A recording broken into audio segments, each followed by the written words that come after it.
I'm Voxira, your AI medical voice agent. How can I help you today? That voice answers the phone at medical clinics in Quebec. Right now, today. It's not a person. It's the first AI voice agent ever certified by Quebec's Ministry of Health. It was created to take the strain off one aspect of our fractured healthcare system.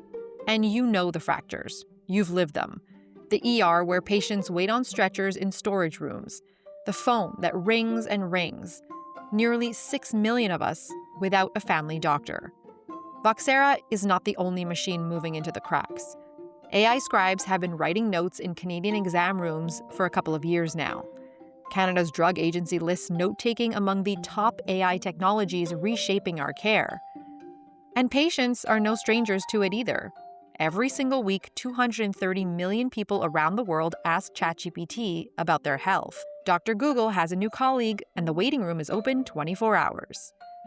So what do the people inside the system make of all this? Well, that voice you heard at the top? A Montreal cardiologist built it. After a decade inside the system, Dr. Ragui Ibrahim got tired of waiting for someone else to fix what he saw breaking and started building it himself. His company is called Sakai. I sat down with him to talk about what's broken in Canadian healthcare, the machine he built to fix it, and what happens to the human connection at the heart of medicine. I'm Alia Adam, and this is The Drift. Real conversations with Canadians navigating AI in their industries. Today, healthcare. Dr. Ibrahim, welcome to The Drift. Thank you so much. Thank you, Ali. Before we get to AI, you're inside the system every day. How would you describe Canadian healthcare right now? Where do I start? First of all, what we have doesn't qualify as a health care. It's a disease care system, not a health care system. Okay. So, and this is the basic definition. We have to agree on the definition. So a health care system is a system that promotes health and prevents disease before they happen. And when they happen, they know how to imagine the journey of a patient from day one until he's cured. So we do not have that. We can respond to diseases, to emergencies, to catastrophes, but we cannot say that we have a proper healthcare system that is designed to promote the health of people. So you're a cardiologist. Your days are already full of patients, I imagine, but you saw this flaw and decided to take it on yourself. Why not leave that to the tech developers? Most of the time, healthcare solutions are built by developers who never practiced medicine, never worked a day with patients, and never spent enough time with doctors to understand what they want or with patients to understand what they want. And now with the AI, what you're seeing is in a lot of instances, people are developing fast-made solutions that they can promote easily and make some money, exit fast, and leave them in the system. So it's the same problem that we had with the legacy software that we are repeating with the AI today. Talk to us about Sakai. What did you build?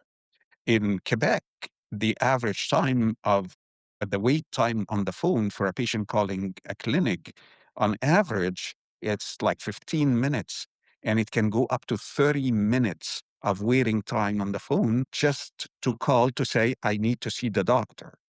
So if you waited for 30 minutes to take the appointment and you have something preventing you from going to that appointment the day before the appointment, do you think you're going to spend 30 minutes on the phone to cancel the appointment? The answer is no. And then this is what happens. So what this leads to is what we call no-show. So you have a doctor who is very hard to reach, who is supposed to see 20 patients a day, but he ends up seeing 15 or 16 because people have emergencies. They get stuck in traffic. Family members need their presence for any reason, but the patient cannot call back to cancel his appointment, so you end up with the no-show.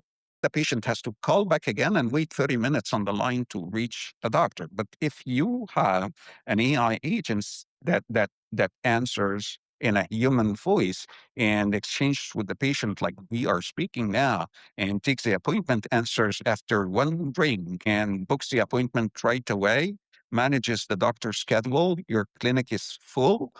You see the maximum number of patients, and then you have another AI agent that calls the patient beforehand, takes his history, populates the electronic medical registries. So the doctor, instead of having to type all the time or tap all the time while he's seeing the patient, he'll be looking at the patient, and the history of the patient has already been taken and in front of him, presented in a more coherent way. And while he's talking to the patient, there is another agent that listens to what is being discussed and makes a cohesive medical note out of that and puts it in the patient file. On the patient side, you need another orchestrator that is present with the patient, that knows everything about the patient. The two AI agents can speak together, and whatever the doctor recommended can help the patient remember taking his medication and helping him remember or encouraging him to stop smoking, to lose weight, to exercise, because you create an agent that its sole responsibility is to know the patient and care for his health. So these are the main pillars of what we're building. Okay, wow. So you're creating multiple solutions for the problems in the system. And you mentioned one part of it is the scribe. And now, when a patient is at their appointment with their doctor, it's not just the two of them anymore. There's also an AI agent listening to all the details and transcribing them. How do you respond to concerns about consent, privacy, data? Any AI agent to be deployed in a clinic, it needs to have the highest levels of certification. So in Quebec, for example, all any AI agent or any solution that it comes in contact with patient information has to receive the TGV. So the TGV is a certification from the government, the Ministry of Health, that says this solution abides by all the regulations that the government has set, including the protection of personal information, the hosting of data on a Canadian cloud, and all kinds of authentication, all kinds of patient consent that has to be taken before the start of the encounter. So the encounter cannot start if the doctor doesn't consent the patient to the use of the AI. So, big picture, how would you say AI is actually transforming Canadian healthcare? Like the good, the bad, the ugly, what's working, what's failing, and what is nobody really saying out loud? By 2030, the healthcare system worldwide will be short of about 10 million healthcare workers. Okay. And at some point, if you try to solve the problem in Canada, you'll aggravate the problem in Asia. If you try to solve the problem in the US, then South America or Europe will not find healthcare workers, and so forth. So it's a global problem. And the only way of solving this problem is having a solution that amplifies the existing work power. And the only thing that we have today, and the most powerful solution that can amplify what the healthcare workers of today can provide, is AI. So people should not think about AI as a replacement of healthcare providers in the healthcare sphere, but it is a way of amplifying what they can do. The healthcare system was built on statistics that do not exist anymore. The healthcare system was built on statistics that the average length of life of people is around 70 years. Now, I don't know how many patients in my clientele that are 90 or 95 and above. So our healthcare system wasn't built for that. Who's going to take care of all the people that were not accounted for when we built our healthcare system? So we have to amplify what we can do to be able to take care of these people in a human way. The bad The bad is the perception, most probably, or the how do we accept change. It's very tough. It's very tough to convince somebody that I'm going to speak to an AI, a machine. Okay. No, no, no, no. I want to call somebody and speak to the secretary. I want to be, I want to, I want to chat for a minute and then take my appointment. And I don't want to speak to a machine. What comes with it is 30 minutes of waiting time on the line. Is there also fear amongst healthcare workers that AI will replace them? The fear of being replaced is, to me, is not built in real facts. So I'm old enough to remember when I was at school and they were banning calculators because they thought it would damage the brains of kids, or damage, not damage, but maybe make us less math capable of doing mental math. Today, we allow kids to take computers to their exams, right? So calculators didn't damage our brains. It actually opened the door for better things.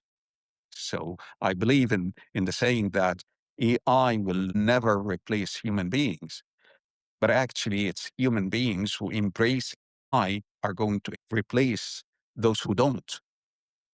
Because if you do not embrace that AI, you're going to be left out of the discussion because there is no going back. You mentioned earlier that people are afraid of change. And when they call to make an appointment, they want to speak to a human.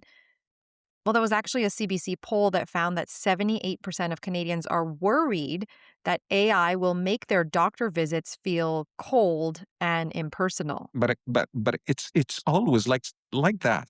It's the change that freaks people out. But actually, if it's well applied, it should amplify that human touch. And this is our slogan, is to amplify the humans in the healthcare system. So the idea is to give the doctor more time with the patient, not less time.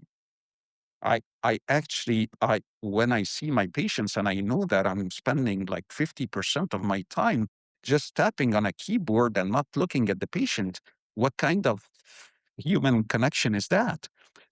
And the human touch, you will feel it when you go to the doctor's office and you will see the secretary, and instead of her being on the phone while you're trying to talk to her, somebody else will be picking up the phone and answering the patient without the 30 minutes wait time is going to be, the AI agent will be answering the patient on the phone, and the receptionist will be greeting you and talking to you. If we look at it this way, it changes the perspective.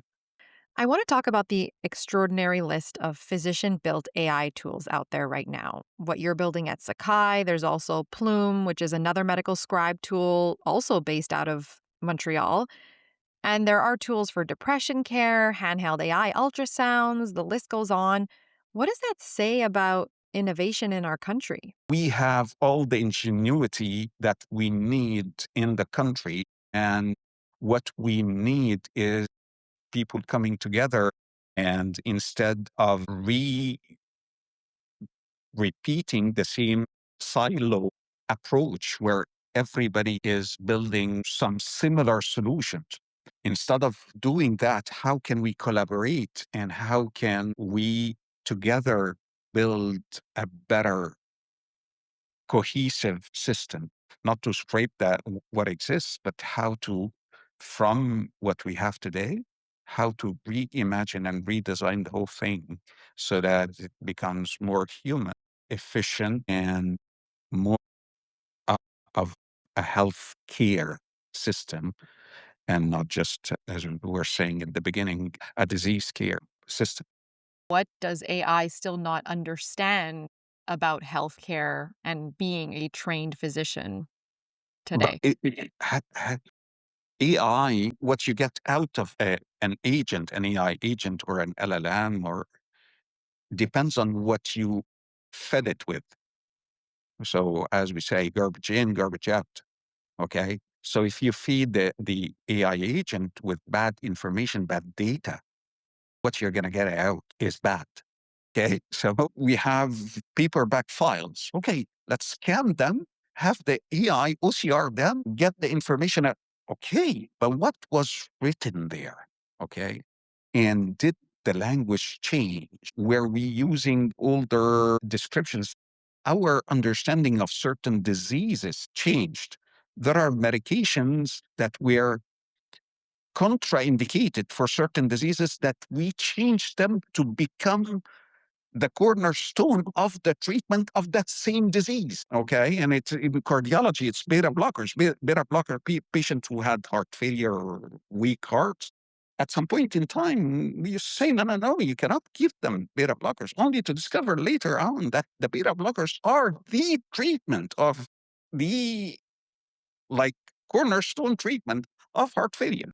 So, with all of that, what does a doctor's job actually look like in 10 years? Oh my God. I, I don't think we can answer this question today. Okay. I don't think so. And one very famous tech entrepreneur tried to predict that. He predicted, I guess, 4 or 5 years ago that in 3 years, robots are going to be performing surgery more than human beings. And that proved to be completely false. But what I believe is how it's going to look like will depend on answering the three questions that we asked: what AI can do, what it cannot do, and what it should not do. And I believe that the third question is one of the most important ones, because most probably in 10 years from now, AI would be able to do most of the things that we imagine and don't imagine that it can do. Hmm. Dr. Ibrahim, thank you so much for your time and your incredible insight on healthcare and AI. Thank you. It's a pleasure. It was very pleasant. Thank you so much. Thanks for listening to The Drift, real conversations with Canadians navigating AI in their industries. Next time, we dive into education and a writing professor with a very different take on students using AI. I'm Alia Adam. Listen wherever you get your podcasts and follow us on Instagram at The Drift Canada. Bye for now.